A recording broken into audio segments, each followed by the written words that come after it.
Alors on va en parler avec nos invités. Sonia Gomard, bonjour. Vous habitez Saint-Denis depuis 20 ans. Vous êtes ancienne présidente du comité des usagers de la ligne 13 du métro. On va en parler avec vous de ce quotidien. Abel Boilly, bonjour. Vous êtes président de l'association Tous Unis. On va voir quelles solutions face à cette violence. Et nous serons également avec Reda Belladj, porte-parole SGP Police FO Île-de-France. Merci à vous. Sonia Gomard, tout d'abord, cette spirale de la violence est une violence extrême dont les victimes sont jeunes et les agresseurs aussi. Ça vous étonne? Oui, quand même. Oui, on est quand même là, les Dionysiens. Bon, d'abord, je voudrais quand même dire que je soutiens, et nous soutenons, je pense, l'ensemble de la population soutient avec beaucoup de compassion les familles qui vivent des moments tragiques. Et on a le sentiment que ces efforts ne sont pas là, qu'on ne nous entend pas, qu'on ne nous écoute pas, en fait, on ne parle de nous que quand effectivement il y a des catastrophes, mais ça serait bien qu'on vienne nous voir un peu plus souvent, qu'on nous entende. On a des choses à dire sur cette ville et sur nos rêves, si on peut encore avoir des rêves, parce que c'est aussi ça pour les adolescents. Est-ce qu'ils peuvent encore avoir des rêves, tous ces jeunes? On en parlera d'ailleurs avec le maire de Saint-Denis qui sera avec nous ce soir à 20h. Reda Belladj, comment vous expliquez cette violence extrême? En quelques jours, 2 jeunes tués d'une façon absolument atroce, l'un à coup de couteau, l'autre à coup de batte de baseball. On évoque une expédition punitive. Comment on peut analyser tout ça? Mais le ministère de l'Intérieur a mis des outils à disposition du système éducatif, par exemple le réseau CHAP, qui permet en fait d'avoir une liaison et puis une alerte surtout entre les différents partenaires sociaux et les établissements scolaires. Il faudrait, je pense, développer ce système-là et, comme je vous l'ai dit tout à l'heure, aussi remettre une police de proximité. Abel Boilly, comment vous expliquez, vous, cette déconnexion de certains jeunes qui sont à la fois victimes et agresseurs qui en viennent à une violence extrême? Il y a une première chose qui est terrible, c'est qu'on voit aujourd'hui qu'un jeune de 19 ans, au lieu d'être un exemple pour un autre jeune de 14 ans, il se retrouve à être meurtrier. Ça prouve qu'on est en train de basculer vers quelque chose qui est vraiment dramatique. Donc il y a une condition sociale qui peut être assez difficile. On sait comment, dans l'histoire récente, les quartiers prioritaires ont été construits, mais il y a la violence des réseaux sociaux. Il y a l'appât de l'argent facile qui fait qu'aujourd'hui, il y a la prolifération notamment du trafic de stupéfiants, mais du trafic aussi, le proxénétisme, la prostitution des mineurs. Mais aujourd'hui, pire que cela, vous pouvez prendre un coup de couteau, comme ça a été dit, pour un chambrage, pour un regard, pour une histoire de cœur. Mais pourquoi? Parce qu'il n'y a plus de normes, il n'y a plus de morale. Qu'est-ce qui manque dans notre société? Nous sommes dans une société où nous avons une jeunesse qui est perdue, qui est à la recherche de valeurs qui sont de plus en plus difficiles à identifier.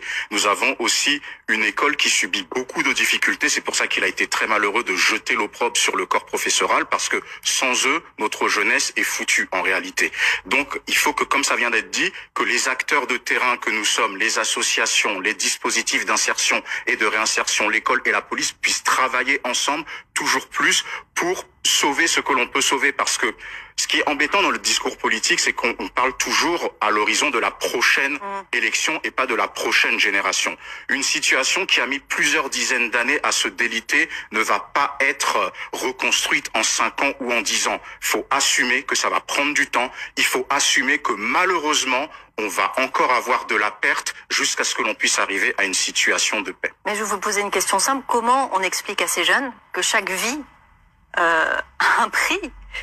Parce qu'on a l'impression qu'ils sont complètement déconnectés entre une violence extrême, une personne qui perd la vie et qu'ils ne se rendent pas compte en fait. Alors d'abord, il est toujours important de préciser que c'est une minorité de ces jeunes qui mettent le bordel dans ces quartiers. Mais c'est l'impact de la prévention. Il faut encore la renforcer. Alors c'est vrai que lorsque l'on dit ça, on donne l'impression de se répéter. Mais c'est très important. Vous savez, Montaigne a cette citation formidable concernant l'école qui dit qu'un élève n'est pas un vase que l'on remplit, mais un feu que l'on anime.